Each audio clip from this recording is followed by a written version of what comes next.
Muito bem, o juiz Ayrton Vieira, que atua no gabinete do ministro Alexandre de Moraes, do Supremo Tribunal Federal, decidiu nesta quinta-feira manter preso o deputado federal Daniel Silveira, detido na noite de terça-feira após publicar vídeo com críticas contra integrantes da corte. Silveira deverá ser transferido para o Batalhão Especial Prisional da Polícia Militar do Rio de Janeiro, que tem melhores condições carcerárias. Durante a audiência de custódia, a defesa de Silveira buscou um relaxamento da prisão, com a expedição de um alvará de soltura, o que não foi atendido. Diz Silveira na audiência: no meu entendimento, com todo respeito à magistratura e à decisão do senhor ministro, tenho para mim que a situação reputada como flagrante assim não poderia ter lucida, entendo, com todo respeito, reiterado que não estamos diante de uma situação de flagrante, cuja lavratura fora então irregular. Na audiência, Vieira entendeu que não havia possibilidade de relaxar a prisão de Silveira neste momento, mas avaliou que só será possível decidir sobre a decretação da prisão preventiva após o plenário da Câmara votar o tema. Caberá então, posteriormente, a Moraes decidir sobre a conversão da prisão em flagrante em preventiva, caso os deputados mantenham Silveira preso. E a PGR se manifestou na audiência pela legalidade da prisão em flagrante e disse que não havia motivos para o seu relaxamento. Começo com você, José Maria Trindade. Pois é, a novidade aí é o posicionamento do Ministério Público. Imagine que esta foi uma prisão de ofício, ou seja, o ministro Alexandre de Moraes acordou no meio da noite, viu aquela publicação e falou: eu vou prender esse cara. E aí fez um mandado de prisão, quer dizer, o Ministério Público não pediu e a Polícia Federal também não pediu, ou seja, foi uma decisão do ministro. Essa audiência de custódia, ela é o terror dos policiais, porque ela coloca na rua pessoas que os policiais prendem todos os dias. Eu já ouvi relato aqui de pessoas que foram presas 8 vezes e em seguida, nesta audiência de custódia, os juízes decidem relaxar. A lei manda que haja isso aí, uma definição, né? O preso é ouvido para saber se a prisão foi irregular, se há maus tratos, se existe ali alguma incongruência. E ouviu ali o Ministério Público, o advogado do preso, e o Ayrton é um juiz auxiliar. Todo o gabinete de ministro do Supremo tem os juízes auxiliares. O ministro geralmente ele não tem mesmo muito tempo, e não é crítica, não é ironia, é assim mesmo. O juiz não tem muito tempo para fazer os julgamentos. Ele participa da sessão plenária, participa de inaugurações, de eventos, ele representa, recebe advogados, Ministério Público, isso faz parte dos despachos e dia a dia do ministro. Então, os auxiliares é que fazem ali o chamado trabalho braçal. Quando há dúvidas, evidentemente, recorre-se ao ministro. É assim também com os desembargadores. É assim que funciona, sinceramente, não é crítica. Então, o Ayrton sabe muito do que está falando, porque tem ali a orientação do ministro Alexandre de Moraes. E ficou como naquele duelo nos filmes de faroeste. Quem piscar primeiro leva chumbo. Então, a Câmara estava esperando a audiência de custódia e a audiência de custódia esperando a Câmara dos Deputados. Agora, mais do que nunca, cabe à Câmara definir se o parlamentar eleito por mais de 35 mil votos pelo Rio de Janeiro, Daniel Silveira, fica ou não na prisão, ou seja, uma decisão política da Câmara dos Deputados.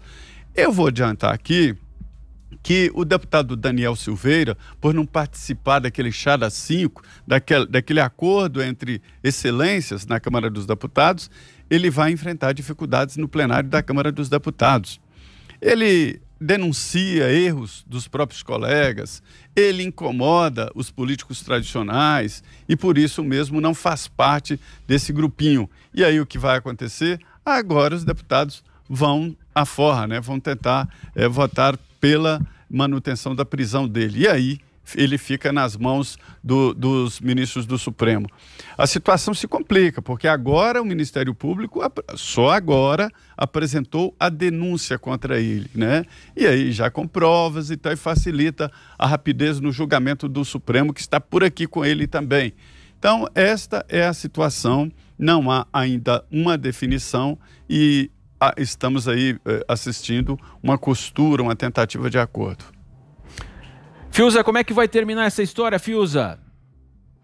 Como vai terminar, eu não sei, Marcelo, mas ela não está indo nada bem. Né? Não está indo nada bem porque é uma prisão, quer dizer, nós já fizemos aqui as ressalvas, nós já mencionamos o tom daquele depoimento do deputado Daniel Silveira.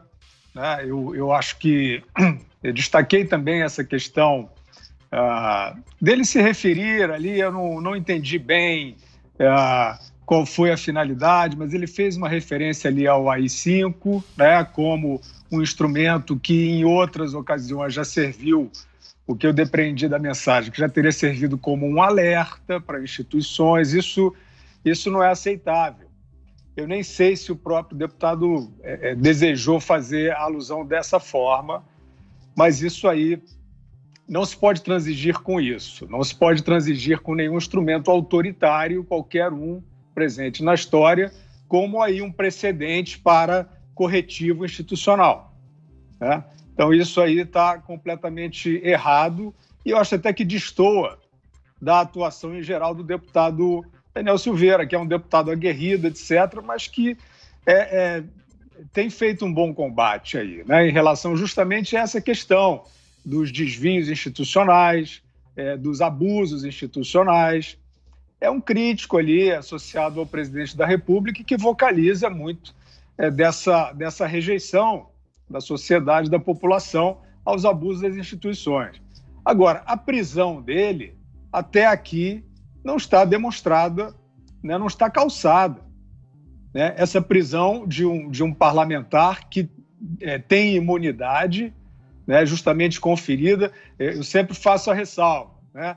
Os privilégios, o foro privilegiado, tudo bem, mas a ideia do Instituto da Imunidade é importante para esse tipo de coisa, né, para que o deputado não seja cassado, não tenha sua voz cassada, e muito menos preso, por conta de algo que ele disse.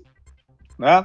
Então, ele fez lá a sua crítica num tom impróprio, que deveria ser objeto possivelmente de uma notificação do STF para a Câmara dos Deputados, que chamaria o deputado para uma audiência, para um depoimento, né? Seria submetido ao crivo da Câmara dos Deputados, assim é na democracia, poderia ser até eventualmente cassado, processado, né? E ao final desse processo, se tudo acontecesse desta maneira, sentenciado. Agora, uma prisão decretada por um ministro do Supremo, depois respaldada pelo Pleno, mas decretada monocraticamente, de um parlamentar? Como assim? Eu acho que está morno demais, Marcelo, o ambiente e a repercussão disso no Congresso. Né? O Congresso Nacional precisa reagir a isso. Nesse momento, ele não pode ser aquele que, então o deputado Daniel Silveira é incômodo, vamos então deixá-lo mofando no xadrez. Não, quem vai mofar no xadrez nesse caso é a democracia brasileira. A não ser que surja uma sustentação para esse ato de prisão que ainda não vimos. Então, eu espero que o Congresso, que a Câmara, no caso, faça o seu papel, né, revendo esse ato, que é o que tudo indica. Eu não vou nem citar a questão do flagrante, né, que ontem a doutora Tamé Danelon já explicou aqui, que não podemos falar em mandado para a prisão em flagrante, que isso é uma contradição em termos e uma contradição do direito. Então é isso, é uma prisão, no mínimo, controversa, para não dizer equivocada, e a palavra está com a Câmara dos Deputados. E você, Ana, algo parecido aí com isso nos Estados Unidos? Não, Marcelo, aqui a Suprema Corte, primeiro que a Suprema Corte ela só age quando provocada, né? Os ministros da Suprema Corte também aí, ninguém tem rede social, ninguém vai ao Twitter, ninguém faz Zoom com youtubers ou líderes de movimentos aí que invadem propriedades privadas. Aqui a Suprema Corte só se pronuncia sobre algum processo, algum inquérito diante da provocação. E o caminho até chegar lá na Suprema Corte é um caminho longo. Ontem, quem perdeu os pingos ontem, eu recomendo muito assistir a aula que a doutora Tameia Danelon deu aqui, algumas jabuticabas aí, né? Esse novo ordenamento jurídico de mandado de prisão em flagrante, né? Uma aberração que não existe. Mas hoje, Marcelo, eu estava lendo alguns juristas sérios, muito preocupados em relação a isso. E interessante que hoje alguns deles levantaram uma outra inconstitucionalidade, né, uma outra ilegalidade dessa prisão, que foi que o ministro Alexandre de Moraes disse que a imunidade parlamentar não é absoluta e que o crime praticado, né, pelo deputado Daniel Silveira não teria relação com o mandato dele como deputado. Por isso, a prisão seria possível. Mas aí, nesse caso, Marcelo, se aplicaria, então, um precedente do próprio STF, aí da ação penal 937, que diz que a competência, quando o crime não é relacionado ao mandato, a competência é de primeiro grau. Ou seja, o STF se emaranhou aí numa incongruência jurídica, numa jabuticaba gigantesca brasileira, está criando, inclusive, um terreno perigosíssimo, já criou um terreno perigosíssimo para a famosa instabilidade jurídica que a gente fala tanto aqui, né, há tanto tempo. E agora colocou essa situação, a Câmara, num terreno bem delicado e sensível, já que com o novo presidente da Câmara, o Arthur Lira, a gente esperava poder começar a tocar as reformas, começar a tocar a agenda que a gente está sonhando aí, que coloque o Brasil numa rota de progresso real. E agora vem não apenas toda essa situação delicada, mas essa instabilidade jurídica criada. O que preocupa também, Marcelo, é que hoje a Folha de São Paulo noticiou que o STF já dá como certa a manutenção da prisão e que eles estariam aí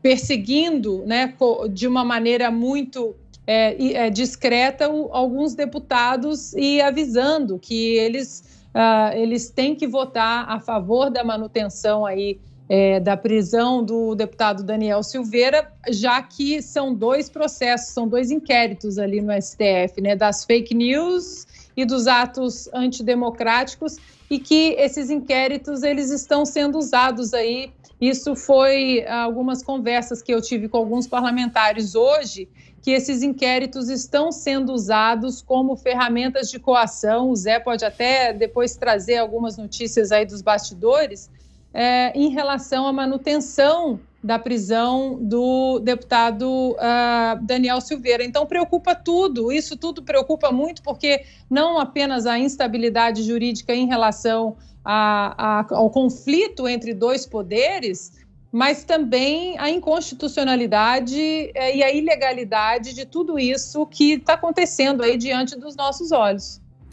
Muito bem, né, Augusto? Hoje, inclusive, o ministro Paulo Guedes se reuniu com o presidente do Senado, Rodrigo Pacheco, falar da questão da economia. O mercado também já imagina que pode haver uma paralisia nos trabalhos do Congresso, agenda de reforma e muitas contradições, né, como expuseram aqui, né, Augusto? Se isso acontecer, deve ser debitado aí na conta do ministro Alexandre de Moraes.